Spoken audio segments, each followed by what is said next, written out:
Yeah. This meeting is being recorded. Michael here. Neat. Well, let's start. Do you guys do the refuge prayer usually? Yeah. Tibetan? Okay. Tibetan and English usually. Okay. Let's do the first one and the last one in Tibetan, and we'll do the middle one in English. Okay. O Sangye Chidang Sukhi Chodama Janchu Padu. Oh, sorry. Oh, sorry.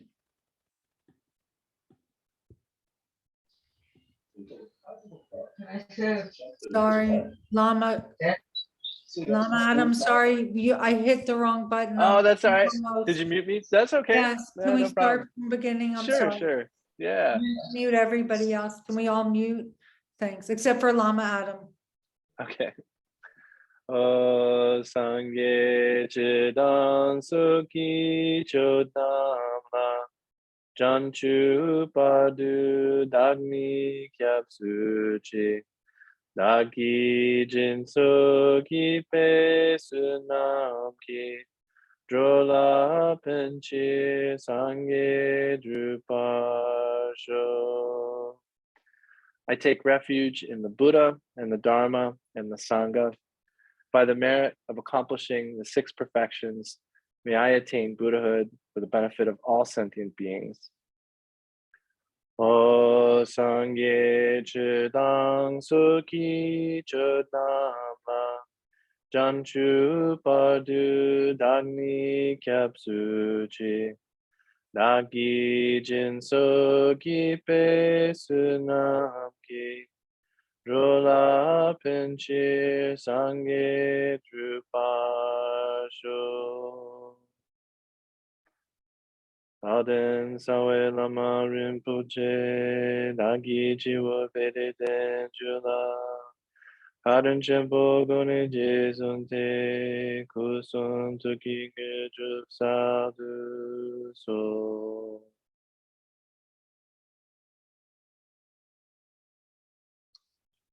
Okay. Let's also start with just a couple minutes of shamatha too. I think that's always a good way to begin.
So I'll plant a little seed that hopefully will germinate by the end of this talk.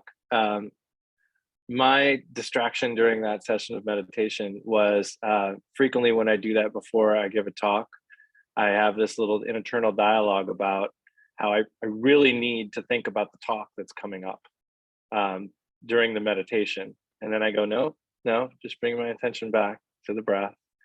And part of that, I think, is recognizing that that's actually the best thing for me to do for the talk is to just be mindful for a little while. And from that open awareness that arises with the mindfulness, that's actually where I'll have the most benefit in being able to speak clearly and convey my ideas and things like that.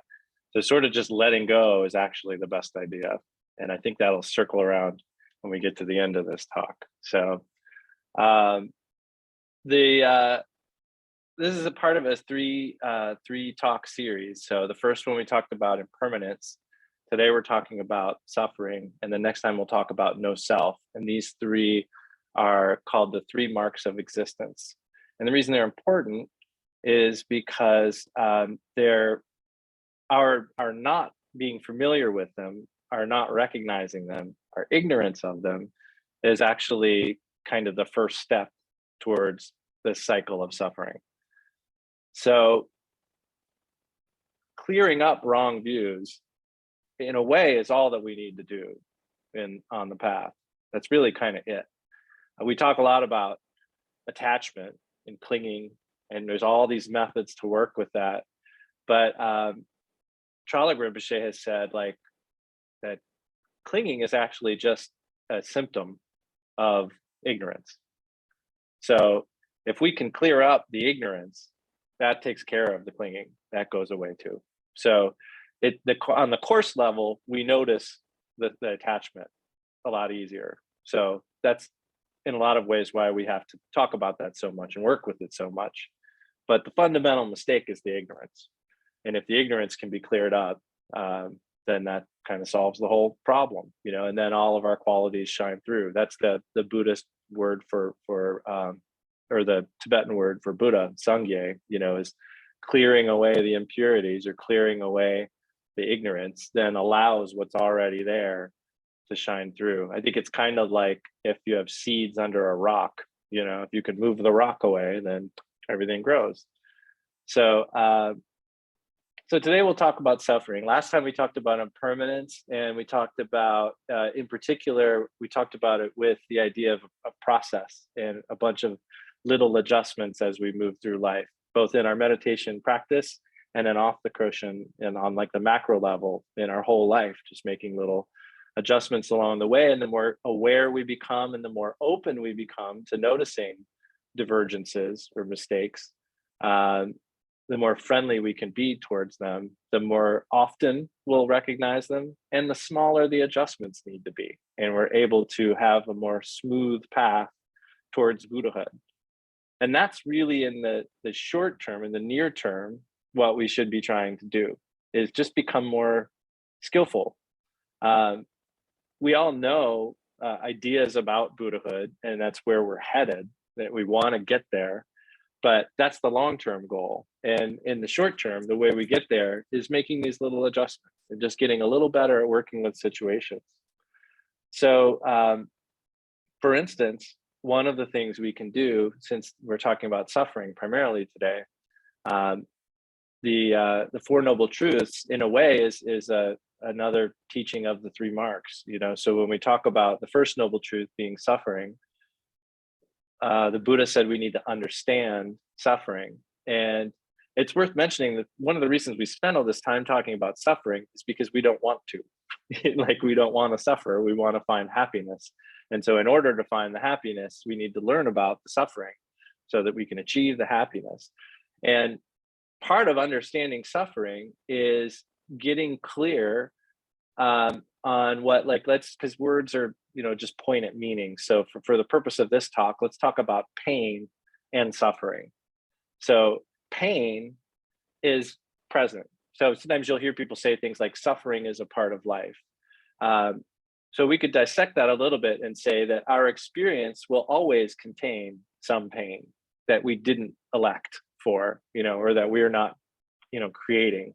I always think of, for an example of this, I always think of the pictures of when the Buddha died. If you've ever seen pictures of the Buddha, laid out in some kind of a pyre, I'm imagining, but in like a field, and there's just gods and realized students and regular people and animals all weeping around the Buddha, So we will encounter painful situations, but the suffering aspect, that the suffering that the Buddha said arises because of attachment, which is the second noble truth, that suffering has a cause, and that cause is attachment, that we have a lot of power over, that we have a lot of chance of reducing, and ultimately transcending. So getting to know the difference between those two, I think, is advisable, recognizing that sometimes we meet situations that are painful and we just need to work with them. Like, that's the only thing we really can do. And in fact, just working with uncomfortable situations starts to uproot our suffering, because it is actually targeting attachment, because we're attached to not being in a painful situation. So when we can actually spend a little time with that painful situation without engaging in storytelling or blame, or sort of indulging our negative emotions, that actually starts to lessen the power of our attachment. So just getting to know the difference between pain and suffering, I think, is important. And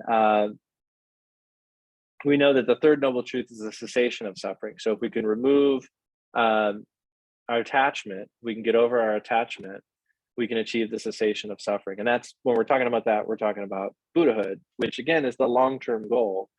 But even the Buddha died, and realized teachers pass away. Khenpo Karthar Rinpoche passed away, and I think that they do this in a way, I think, to teach us that we have to actually work with those situations. We're not going to get to avoid them. So when we talk about the cessation of suffering, that's the long-term goal, but it can be achieved gradually as we become more adept at working with these painful situations. And the fourth noble truth is, of course, that there's a path to achieve that. So there's three ways I want to talk about, three main ways I want to talk about suffering today. The first one is like suffering inequality, and the idea that nobody wants to suffer. And when we think we can achieve happiness based on external circumstances, changing our external world rather than the internal work that really needs to be done, that's a form of wrong thinking.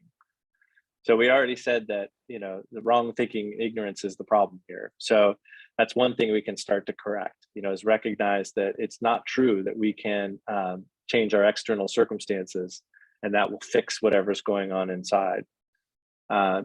We see examples in the world of people who have everything they could want and everything that we want, all the privilege, all the possessions, and yet they still want more, So we can see that external circumstances doesn't necessarily lead to happiness, and it frequently doesn't. Greed can be limitless, just like compassion can. And similarly, we see people whose situation is not what anyone would desire. Maybe they don't have anything, maybe many troubles have befallen them.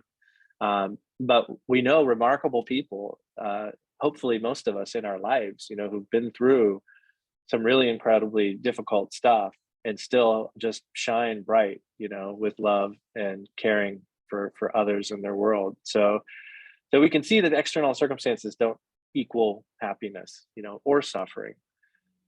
And to think that they do is not understanding the actual mode of existence of things. So it's important here to also notice that we all adopt our definitions of happiness and suffering, our relative definitions, from our groups, from our cultural groups, our peer groups, our families, television and pop culture. And also we've learned methods that we think help with those things from those same groups. And this is one of the reasons why I think so many of us have turned to relaxation or distraction of any kind as a go-to method for painful situations. It's normal, but as Lama Kathy often says, is it necessary?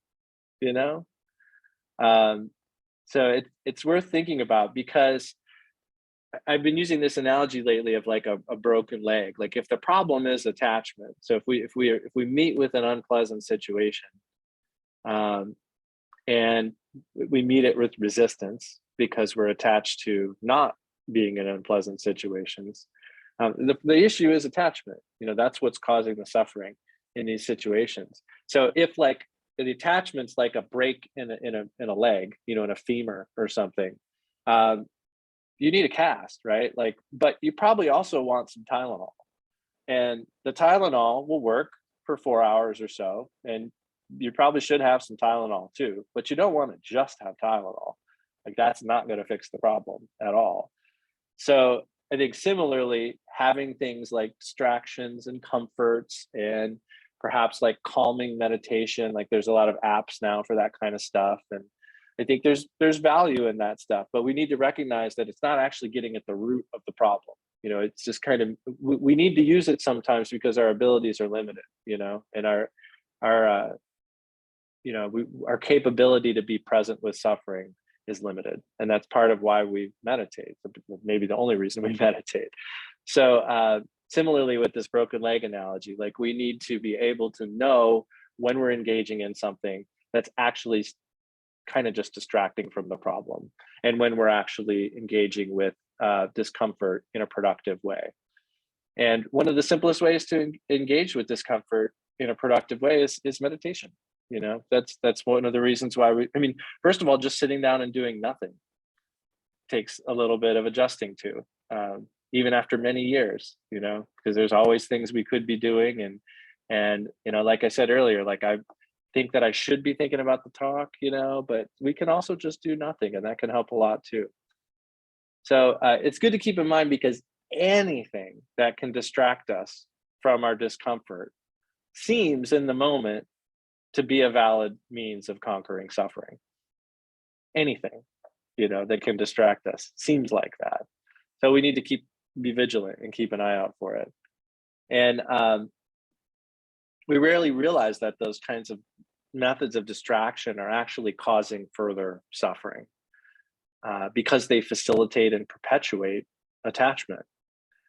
And that's why we call it the cycle of suffering, you know, because when something comes up and we suffer, we have resistance to it, and then we distract ourselves, that spins the wheel, you know, and when it comes around again, we think, well, last time I distracted myself and I didn't have to think about it for 10 minutes, so I'll do it again. And that's one way of describing this cycle of suffering. And so much of our time is devoted to avoiding suffering out of attachment, which of course makes more suffering. And all beings make this same fundamental mistake on the way to happiness. We're all doing that. Those distractions can be different. The kind of distraction you choose is going to be different. The kind of attempting to rearrange your external circumstances can look incredibly different, and the scale can be vastly different, but it's the same fundamental mistake on the way to happiness. And so cultivating equanimity can naturally counteract attachment. And this is why, particularly in times of war, it's even more important for us to understand the suffering that we're seeing accurately, and to see that the cause of these massive acts of destruction of life and property all stem from the same mistaken approach to happiness that we ourselves make, and that all beings make all the time. And it's really important that we recognize that, because this is not a time to think about how different we are from anyone. That doesn't help anybody. It's okay to not approve, you know, of acts of violence, you know, and to not to wish that didn't happen, and to say that that's not a good thing. But we need to recognize the core suffering that's going on, and the basic pursuit of happiness that we all have in common, all sentient beings. That's really difficult, but I think it's incredibly important now. And I'm bringing this up in particular because I've heard a number of people recently asking me about like karma, like what karma would lead to this kind of thing. And first of all, the Buddha said that trying to understand karma would only lead to madness and vexation. So we can't know what all the causes and conditions are that leads to anything. And in fact, I believe that we shouldn't even be trying, because that to me is a way of differentiating ourselves, like, well, I wouldn't do that, So I think this is more a time to cultivate compassion and to recognize our equanimity and what we have in common, our equality, maybe even the better word, like because really the basis of our equality in Buddhist terms is our wish to be happy, and avoid suffering. And similarly, our mistakes along the way, that we keep making. So the second way is suffering and illusions. So the first thing I'll bring up here is emotion, and the idea that emotions themselves are really just kind of an upsurge of energy, and they can be experienced that way. Like you can experience an emotion just as a vague upsurge of energy, but generally what happens is we reach for a distraction. We reach for a story when we have that upsurge of emotion. And Trungpa Rinpoche had a really great analogy where he talked about how emotions actually kind of just like a clear, like water or something, like clear water. But when we go to a story or a narrative, it's like we pour some kind of pigment into it. So now it's opaque now. It's no longer clear. It has some bright color to it that we've given it. We've imbued it with that color. And another thing to note is that emotions are actually kind of a form of prejudice, against any number of things, like our situation, other people, our habitual tendencies and our like or dislike of them.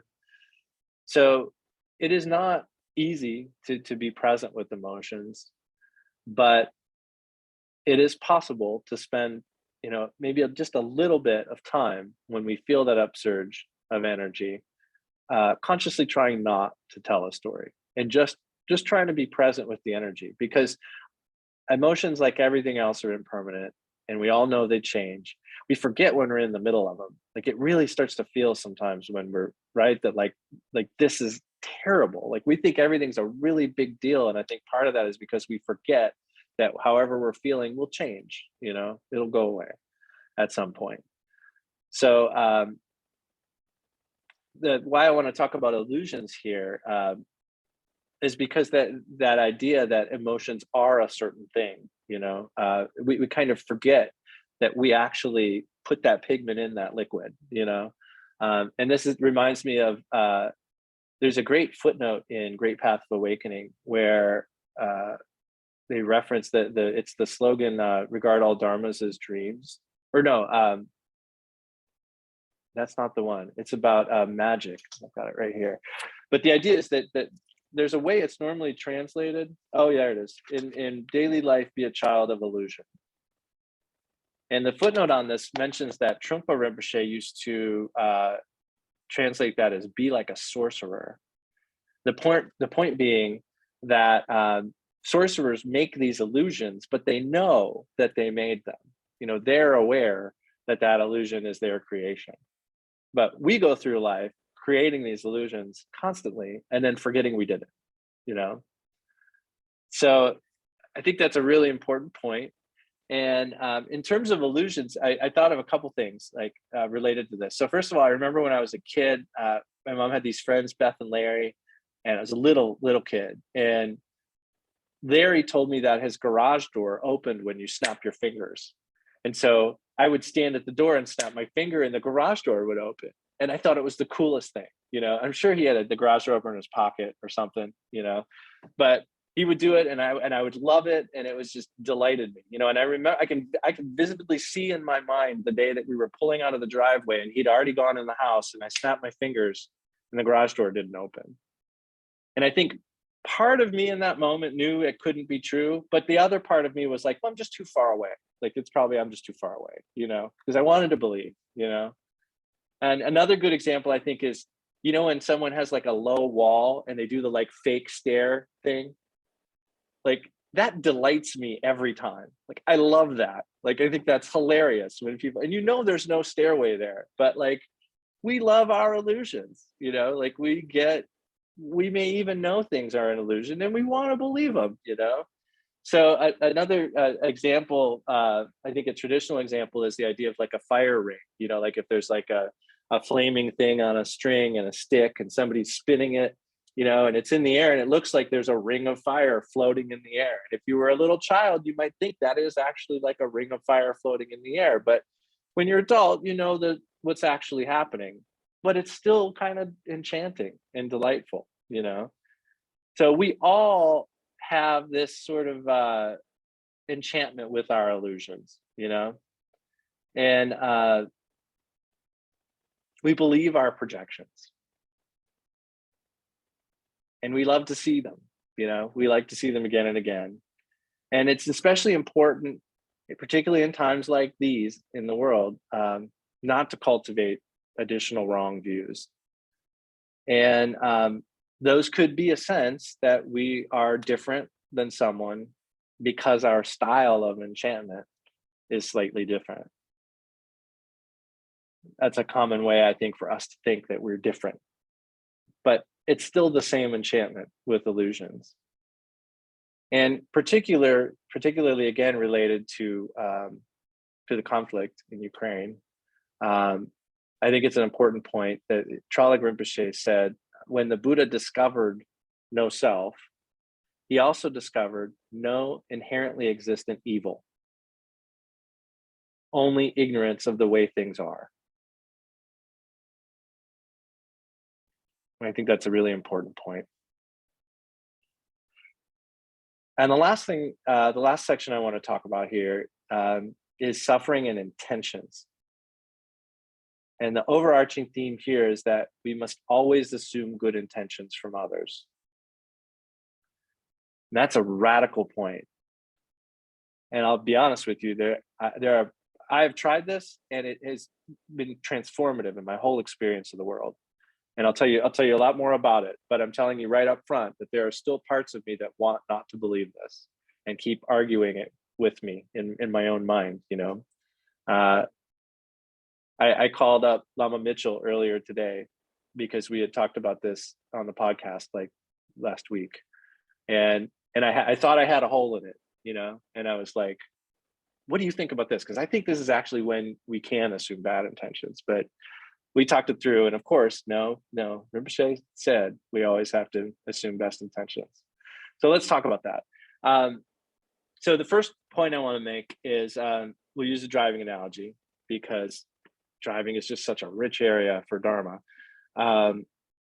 So I'm thinking of like a situation where you're driving along and someone zooms in front of you, and it's really dangerous, and you're surprised and could have caused an accident. And I mean, I won't speak for anyone here. I'm assuming that some people maybe have had the same experience, but my general train of thought is usually something along the lines of like, what are they doing? They obviously don't care about anyone or anybody else. They could have killed somebody. Like, what a terrible person to do that, you know? That's where my mind goes. I'm not proud of it, but that's what happens, you know? But then on the flip side, what about if we are driving and we're running late and we miss a turn, or we forget the exit's coming? Maybe we didn't see the car that's right behind us, and we get in there and realize that we just, you know, kind of did something that was dangerous, and their person behind us really mad, you know, and we're thinking like, I'm trying to get to work, like I'm doing my best here. I'm a good person, I promise, you know. So the point I'm trying to make or illustrate here is that we tend to think that we can know other people's intentions. That's kind of the first part. We think that we can know that. But if you really examine it, and you should, more often than not, we're going to assume that other people's intentions are bad and ours are good. Similarly, we're right, everybody else is a little mistaken. And it can't be the case that everybody in the world is correct with that approach. Like, that's just impossible, right? So the first point I want to make here is just that we have this urge to figure out why people do stuff and to peg their intentions, but we're not good at it. We're really not good at it. We're always going to have this tendency to put ourselves first, and put ourselves in the best light and put others on a lesser pedestal. And this is one of the things I was thinking about at the time when I asked Rinpoche this question. And the question I asked him was because we'd had some conflict in the house, and the situation that I saw was, let's say, like, person A did something to person B. Person B thought person A meant to do that. And because they thought that they meant to do that, conflict. And I saw this and I was like, is that how all conflict arises, right? Like, because you've been in situations where person A injures person B somehow or another, but person B doesn't think person A meant to do that, and then everybody's like, oh, sorry, it's fine, it's okay, whatever, and you move on with your lives. But as soon as there's that assumption that somebody meant to hurt somebody, like assuming bad intentions, then conflict starts, because first it's just the one person assuming bad intentions of the other, but then the other's hurt and defensive, right? And then this becomes a conflict. So the question I asked Khepa-Karta Rinpoche was, is there ever a time to assume bad intentions, or should we always assume good intentions? And I'll tell you in a couple pieces what he said, and I'm just so grateful for this teaching. He said, best is to think others have good intentions. If you can always do that, it's the best protection from giving rise to kleshas, negative emotions. If you always assume bad intentions, you are self-defeating. I mean, that's really pretty radical statement. Assuming bad intentions justifies all our negative emotions. Anytime we start to get righteous, or assume someone else is out to hurt people, that's what we build our klesha house on, like that's the foundation right there, is assuming that they have bad intentions and ours are good. So in other words, like all our sense of division, separation, conflict, anger, all of that stuff, is coming from these assuming bad intentions. And Rinpoche was clear that you defeat yourself by assuming bad intentions. And I want to quote my friend Lama Mitchell, because he just said this so well. He said, is it naive to think this? We know it's not always true that people's intentions are good, but the point is that doesn't really matter. It's all about what we're doing to ourselves in the world we're living in when we're walking around like that. We don't like the suggestion that we should assume good intentions. We're like a little too hardened, with all the suffering in the world. But we need to open up to the idea that there's room for us to be a little more simple-minded about things in the positive sense. He said, I love this, he said, we're not winning some great battle by being sharp, hard-edged, and complex internally. That's just like a recipe for suffering, And it also doesn't mean that we're becoming stupid. It means we're choosing to have a simple, positive outlook. And that doesn't suppress intelligence. So we feel like we not only can know what others think, but we mistakenly think we need to know what others think. We really need to question both of those assertions. And I think this ties back to what I was saying about pain and suffering, because I think in these situations, we're meeting with something painful, but we don't want to actually be with it. You know, we start to tell a story. And when we start to tell a story, we're almost always the middle of that story.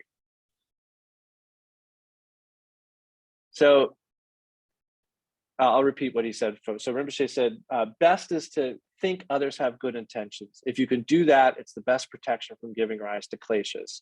If you always assume bad intentions, you're self-defeating. He went on to say, second best is to remain neutral. All is like the wind, the play of illusion. The super profound, statement. And this makes me think of the all dharmas are like dreams slogan. We need to get closer to understanding the actual mode of existence of things. And we tend to think of things as solid and real and permanent and independent. But in fact, things are impermanent and constantly changing and interdependent. And they appear, yet they're not as solid as we think they are. And it's said that they're illusory, like experiences and dreams. And some of you may know, like Khenpo Rinpoche would often say the best way of doing a thing, and then share methods that were acceptable, if you weren't capable of doing it the best way. But I think in this case, it's particularly interesting that, this all like the play of illusion is like an ultimate view type of teaching, seeing things as they really are. And there's really something important here. I think that he made that the second best approach. There's something really important there. The most profound thing is to assume that everybody has positive intentions. So play of illusion is like an ultimate truth teaching. The ultimate nature is described as being, limitless or empty, and also lucid or clear. So assuming positive intentions is like uniting the emptiness teachings with our awareness, imbued with all qualities. It's like the expression of Buddhahood, And so I think ultimately the state of realization is positive. It's like a positive situation. And I think that's kind of what he was saying. So while emptiness may be the ultimate state of things, we have to bring our view and our conduct into accord with our experience to align the ultimate view with what we see. So just like a side note, it's just amazing that a realized teacher like Khenpo Rinpoche can kind of convey everything in just a few simple statements like that.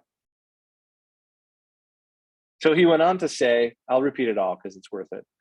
Best is to think others have good intentions. If you can always do that, it's the best protection from giving rise to kleshas. If you always assume bad intentions, you're self-defeating.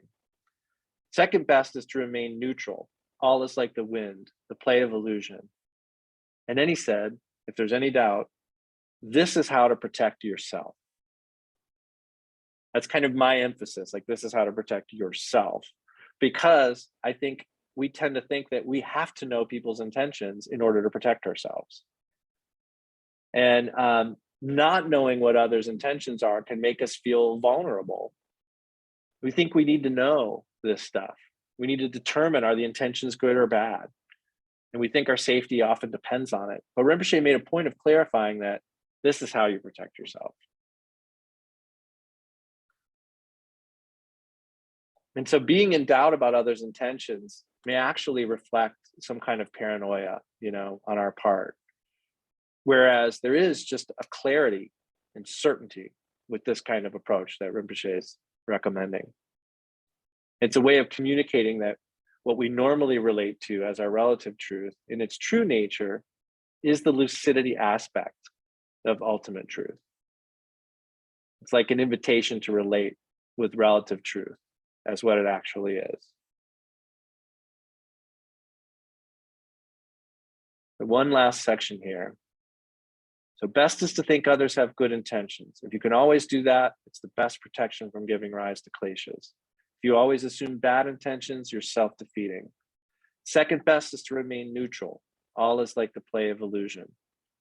This is how to protect yourself. If no negative thought arises in your mind, that is how you protect yourself. Never respond to negative comments or actions. This adds fuel to the fire. It is all about love and compassion. And I think this last part here is kind of getting at, what about if we're on the receiving end of these assumed intentions? Because it would be kind of an ego boost for us to get this teaching and think like it's all about what we do with, with our intentions, but we're gonna be on the receiving end of people assuming we have bad intentions, or assuming we're wrong, or whatever it is, like assuming they can read our minds. So what do we do in those circumstances? And Rinpoche said, if no negative thought arises in your mind, that's how you protect yourself. Never respond to negative comments or actions. This adds fuel to the fire. It's all about love and compassion. So this makes me think of two things, two practical examples. First is when someone says something that upsets us and we feel like we really need to respond. And that's a powerful moment, right? When someone says something negative and you know exactly what you want to say and you want to say it right then. And I think that that's usually a good sign not to say anything. And it's definitely something I'm working on. Usually it's email with me. I get an email and I'm like, oh yeah. But I'll get about halfway through and go, maybe I should wait on this, And a lot of times what happens when you wait is you realize that you really didn't need to, maybe you didn't even need to say anything. But a lot of times what you said was maybe not the best thing to say. So I tend to say this a lot, but I don't think there's anything that needs to be said right away other than look out. That's kind of the only thing that needs to happen right then. Anything else can probably wait, So the second thing that makes me think of, and I think people who've been in intimate relationships or families, like when you're close with someone, I think we've had these experiences where someone wants to tell you how you really feel. Are you mad? No, I'm not mad. I think you're mad. These kind of conversations happen a lot amongst people who know each other well. And I think the answer here is believe them. Whatever someone tells you about how they feel, just believe them, like give them the benefit of the doubt, assume the best intentions here. Because if we look at this kind of a scenario, if someone told me I was mad when I wasn't, that's going to upset me a little bit, right? And so a lot of times those conversations end with, well, now I'm mad. So it doesn't really help, to push that thinking what someone else is thinking. But on the flip side, we do know people well. And so maybe we do sense anger in them. But if someone is doing their best to keep a negative emotion in the mental realm and not let it leak out into their speech and their actions, like we should honor that, right? I mean, like we've all been there. Like it doesn't feel good to have those emotions. And a lot of times if we do feel angry and someone tells us we're angry, like we want to say no because we don't want to be angry and we're trying to get to where we're not angry, So I think it's just never a good idea. This is, I think, one aspect of this same teaching about intentions. Like if somebody's telling you that they don't feel a certain way, this is worth contemplating because I know we all do this, but contemplate if you really need to know, and if in fact it might be better that you just trust that their intentions, and trust what they're telling you. I think you'll find that it's probably the best route, So in conclusion, like to tie back to where we started, I think all these three examples of suffering that we dug into, suffering and equality, suffering and illusion, and suffering and intentions, are all situations where we may be encountering some pain. painful situations that are unavoidable. It's painful for us to think that we may have something in common with someone doing something so seemingly different from what we would do, maybe like incredibly destructive or violent. But I think this is one of those kinds of pain where we just have to learn to be familiar with it, to work with it. We need to watch that we're not creating unnecessary suffering out of an already painful situation by thinking that the root mistake is somehow different from the mistakes that we make in our pursuit of happiness. Similarly, it may be painful when we see people believing in something that we may know is not true or illusory. But we have to recognize that we too are enchanted by our illusions rather than creating further suffering in what's already a painful situation. And last, I think we think it's painful to not know other people's thoughts. We think we can assume their nefariousness or their anger or their jealousy, but we have to always assume their best intentions. And I'll tell you that, like, I actually, when I called Lama Mitchell today to talk through this, I'll tell you my doubt. I was like, you know what? There's a temporal exception to this. Because before something happens, you have to be able to figure out the intention before you embark on it. If it's happened, once it's happened, it doesn't matter. I buy that. But like beforehand, we have to be able to figure it out, right? But where Lama Mitchell and I mean, and of course, I'm like, I think Rinpoche's wrong. I think I figured out how he's wrong. So of course, I'm going to be wrong in this story. But so where Lama Mitchell and I landed is, of course, no, you don't need to know, because you can think about the outcomes. You can always consider the outcome. Somebody can have the absolute best intentions and end up taking advantage of you. Or someone can have the worst intentions and you end up in a much better circumstance. So thinking through the possible outcomes of a situation, being discerning about your actions and your conduct and the things you engage yourself in, doesn't require knowing people's intentions. You can assume their best intentions and still be incredibly careful and take really, really, really good care of yourself and transform your whole take on the world, really. Because when you start to become aware of this thing with intentions, it just transforms your interactions with everybody. So I'm really glad and grateful that I got that answer from Rinpoche. And it really is one of the like 3 main things that I took away from my time with him. And so I kind of feel like this and those other 2 will be maybe what I teach for the rest of my life. You know, like I kind of feel in a way he kind of gave us each little pieces of his mind and to share with other people. And so I'm really grateful that I was able to share it with you guys today. Any questions?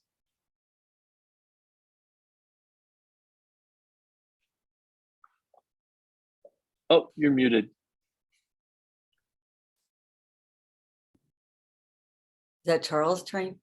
Yeah, there he is.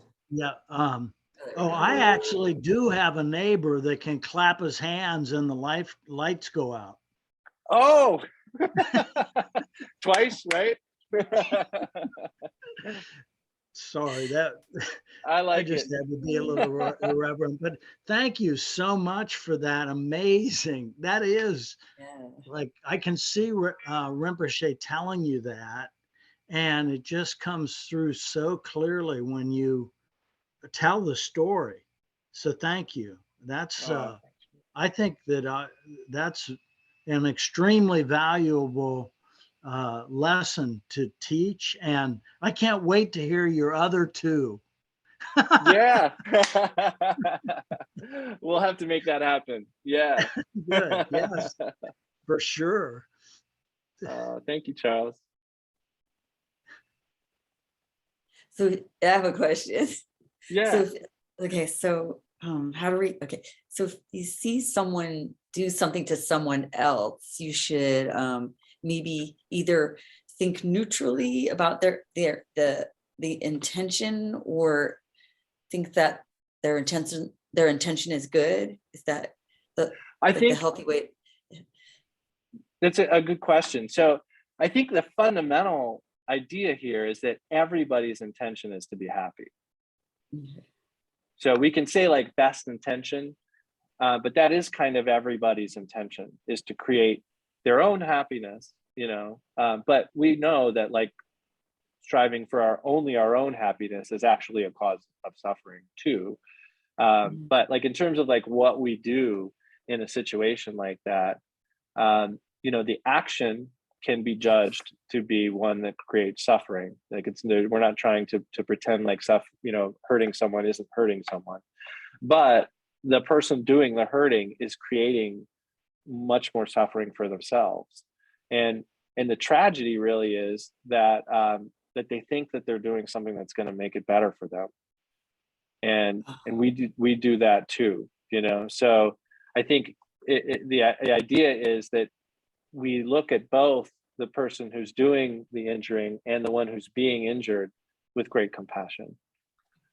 We assume for both of them that that they want to be happy, and we want them to be happy too, and they don't want to suffer, and we don't want them to suffer either, and we want them to do things that will make them happy, and make them happy stably forever, and we want them to not do the things that are going to continue to make them suffer. And the fact that one person is injuring another purposely or not doesn't change the fundamental fact of the last line of what Rinpoche said. It is all about love and compassion. Okay, that helps. Thank you. You're welcome.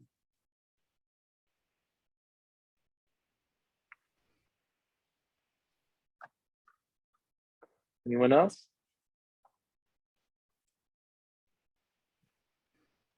Mute there. Well, and they also help us to become more patient by causing us to have to go through all this, and then we have to think about all these things. And so in a way, I mean, it's weird because they don't mean to, but they can actually be the kind of catapult that can make us grow faster. Yes. By staying present to the situations. Yeah, definitely. Like it's only through our experiences with others that we'll ever perfect our own potential. And I don't know if this is exactly related, but I want to share this because it's another thing Rinpoche said that blew my mind. He told us one day that like our job is to bring all the beings to enlightenment that the Buddha couldn't. Oh, great. Right? All the easy ones. You got the cream. Clear your schedules. He had Ananda and guys like that. Yeah. We've got Putin. But he's teaching us love and compassion. It's true. Yeah. I have a question, if you can hear me. Sure, I can. Yeah. Great. So I really do start out just trusting people and being open. But I've had some occasions recently where, I felt extremely duped. I just went through this horrible move and I hired various people, and some of them took medication of mine and other things. So what do you do in that situation? How do you protect yourself, but stay neutral or come from love and compassion? And yeah. No, that's a really good question. That's one I keep asking too myself. And this is, I think, contemplating these types of questions in the teaching itself will help a lot. And I'll actually send that text, I don't know, to Max or somebody so that you guys can all see that same teaching. But to your point, I want to just make clear that I'm not saying we should trust everyone. I'm just saying we have to assume best intentions. And so I think there is a way to think about potential outcomes of any circumstance when we make our decisions, and we need to be discerning. And we will meet with suffering, and we will meet with dishonesty, and those things will happen.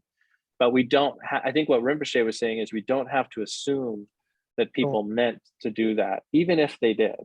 Like the idea is, and this will take some contemplation and some application in your life to see if it works for you. But I think the idea is really that we think we need to know whether people meant to do things or not, but we don't. Well, I think trust is a very big word, because trust is something that develops over time in any friendship or a relationship. So I don't think that's what I meant. I believe that these people were going to, have some, what's the word? Some pride in getting paid for the work I hired them to do, for example. And what you said made a lot of sense, to protect yourself from all possible outcomes. But it's hard to do that when you're already like under unbelievable stress and not feeling well, Yeah, definitely. And, we also are in the degenerating aeon, right? So it's not entirely wrong. Well, wrong is not what I mean. It's not entirely out of line to also assume that a lot of people are not balanced and not I don't know what I'm trying to say exactly, not well intended. That we live in this. There's a great book called The Culture of Narcissism, and how kind of Facebook, Instagram, TikTok have generated this to a degree, like just in the modern, quote unquote, modern world. Mhm. So it's like a fine line between wanting to see the best in people, but also, as you said, using discerning wisdom. Yeah, and I think it is the case that not everyone has good intentions. We all know that, and but I think that there's a way that we can come to see that that we can't ever really know anyone's intention anyway, and maybe recognizing that they're trying to seek happiness like we are is a like Rinpoche said, actually the best protection. So I understand where this is difficult, because it is for me too, because this does go against, I think this is like when I was saying earlier, how we learn our styles of happiness and suffering from our culture and from our family and all those types of things. Like we're very much a culture that wants to know what's going on, like we want to be able to figure stuff out, and we think we need to know. And I think maybe a doorway towards this teaching is maybe just opening up a little bit to the idea that that it's possible we don't need to know. I mean, I think that's like a first step towards it. Is just contemplating, like maybe we don't need to know. I mean, because it isn't an easy teaching to just automatically believe and apply. It's difficult. When you say maybe we don't need to know, that we don't need to know what exactly? Oh, that we don't need to like accurately determine exactly what their intentions are. Like maybe we can't know that. And because we can't know that, like Rinpoche's instruction, it's best to always assume good intentions. Or, the secondary instruction was recognize it's like illusion, or the play of illusion, or like the wind. So maybe that's an easier step to take, is to get towards that idea of like, it's all just a little bit more illusory than we think. Yeah. But also, we live in a somewhat predatory world. You know, Mhm. we're not that far from the animal world Yeah. as human beings.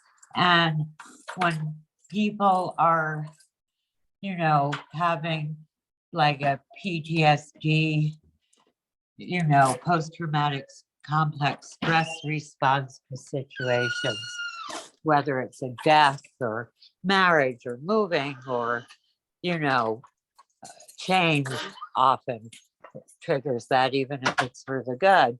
You know, those predatory beings sense your vulnerability at those times. So there's like a secondary question I have.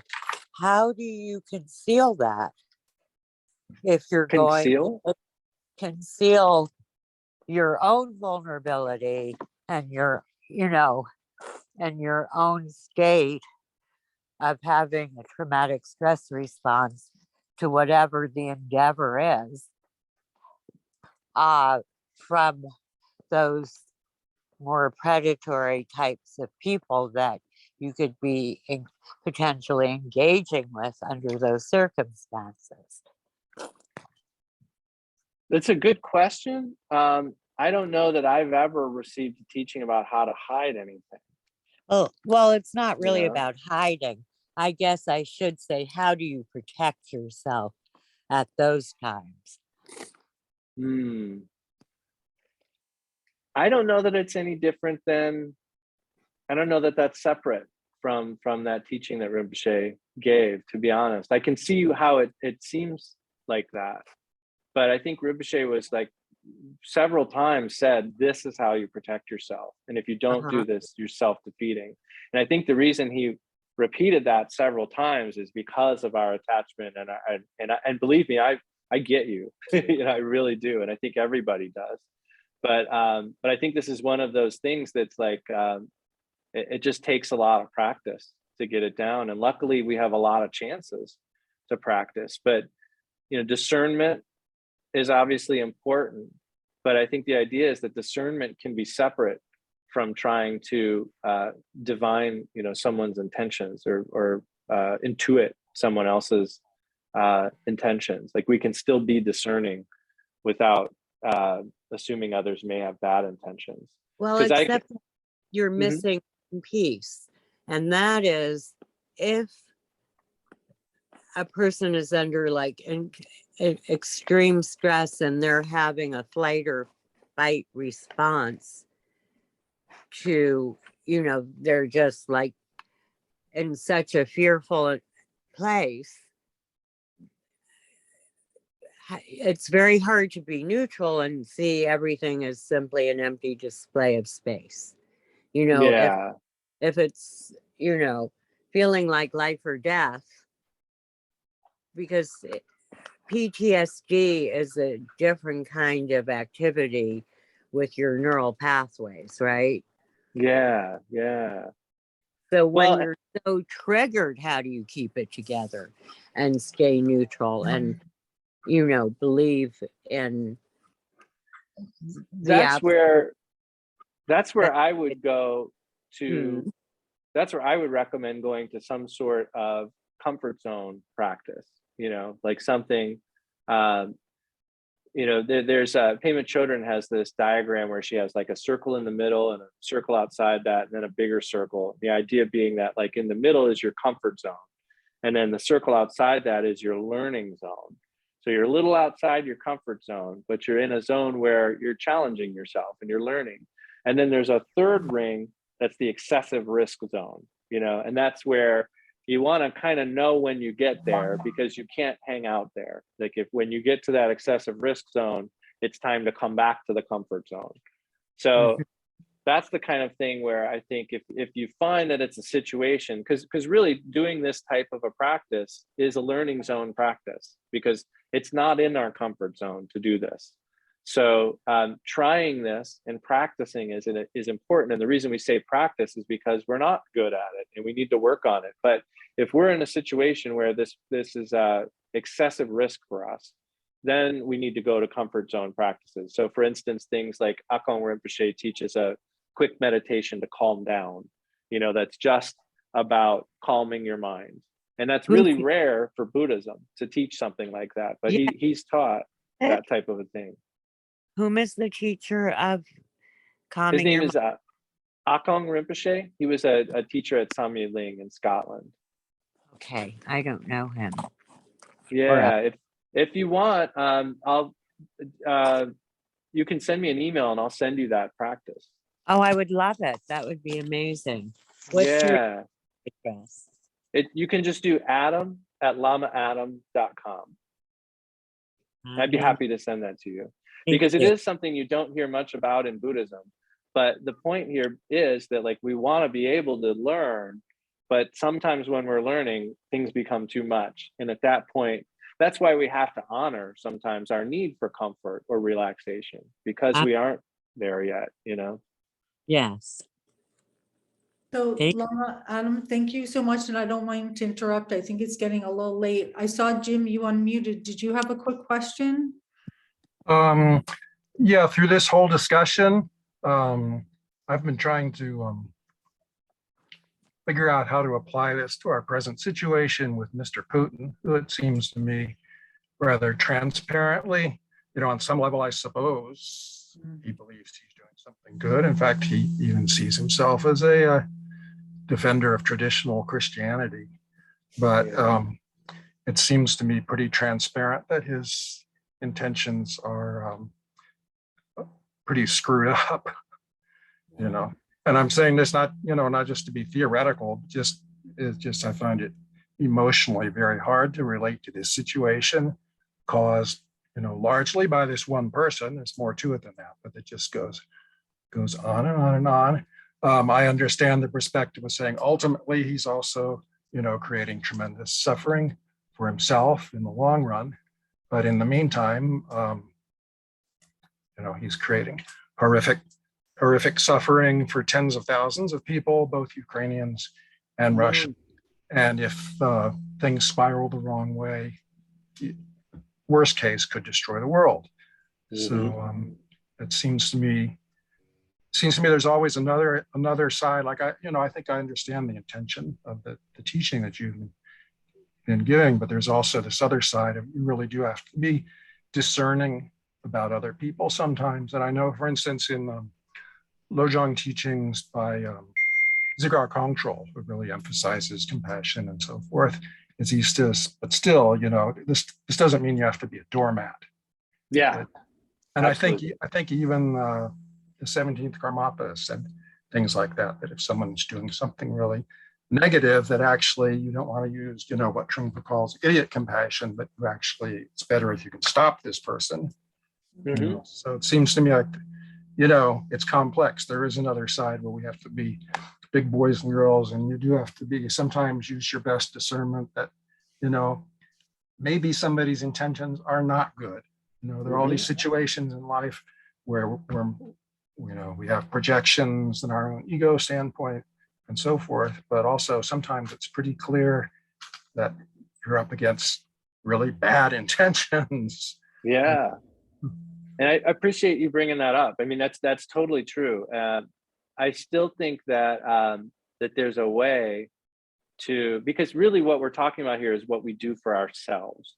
And so what I come back to in these situations is,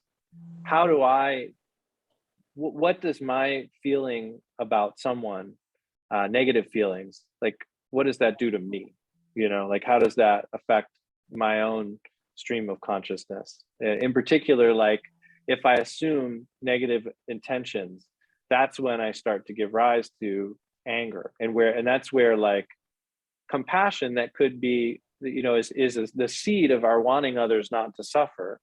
That's where that starts to get muddied, because then I start to become, it turns into like righteous anger. And I remember asking Khepa Karthar Rinpoche once, is there a thing, is righteous anger a real thing? And he said, no. He said, anger, clouds the mind. And so anytime we're giving rise to any sort of anger, it's not a good thing. But we can, like you said discernment several times, and the idea about not being a doormat, like we can still look out for ourselves and be discerning about what's proper conduct and what's not, without going into that realm of assuming intentions. And I want to clarify too that just to be sure that I think we all know that there are evil intentions in the world. There's a lot of them, and we are seeing a lot of them right now. But I think Then the how do we relate to those then?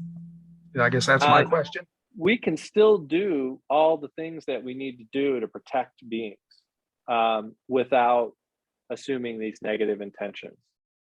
Like, and what I mean by assume is like we see the effects and the effects are not good and we want to stop the suffering and we want to make people happy. And we can do that. I mean, I think this is tricky, but I think we can do that without getting into the territory where we're thinking about how somebody is trying to hurt, how their intentions are bad, you know. It's kind of challenging because we don't normally do this, but I think that we can do all the things we would to benefit beings and protect beings without getting into that arena. I think we just are so used to tying that, figuring out intentions up with our own desire to benefit beings. And I think part of this is recognizing that we can actually peel that piece out and still be discerning and still be protecting and still be acting with right conduct. But I understand, I think so I want to try to make sure I'm getting right to your questions. You said, how do we use that, right? Yeah. So, I mean, I think the idea is perhaps contemplate, you know, if you can still feel the same way about the situation being wrong and the need to rectify it without getting into Putin's thoughts, you know, without trying to get into like what his thoughts are. Like, we know the effects are bad, but we've all seen situations where people have good intentions and really screw stuff up, you know. I think, well, personally, I'm an analytical sort. I'd like to really understand where the guy's coming from. I think humanity would be better off, and you can do it from a Buddhist point of view, to really clearly understand what's going on in this person's mind and how he got to that place and so forth. Yeah, and I understand that, and I have that inclination too, but I think that I really feel like Rinpoche was saying we don't need to get into that territory. And I've heard it other places too, you know, in the most extreme, you know, like I know there's a sentence in Trungpa's Crazy Wisdom where he basically says we need to give up all hope of figuring anything out ever. And I think another way to say that is that I've heard other teachers say that, you know, when we start to get into examining something, every examination is always going to end in a contradiction. So an analysis and contemplation, I think, in Buddhism always has to lead to something productive. You know, it always has to help us get, since we said that the fundamental mistake is ignorance of the true nature of things. And we need to cultivate our awareness in order to clear away that ignorance. I think part of all of our wish to figure this stuff out comes from a mistaken view about how things really are. But how about for a really, enlightened, realized person, wouldn't they be able to really clearly, not speculate, but actually be aware of what the person's genuine intentions are? And underneath that, they would see the person's fundamental Buddha nature, which is buried down there somewhere.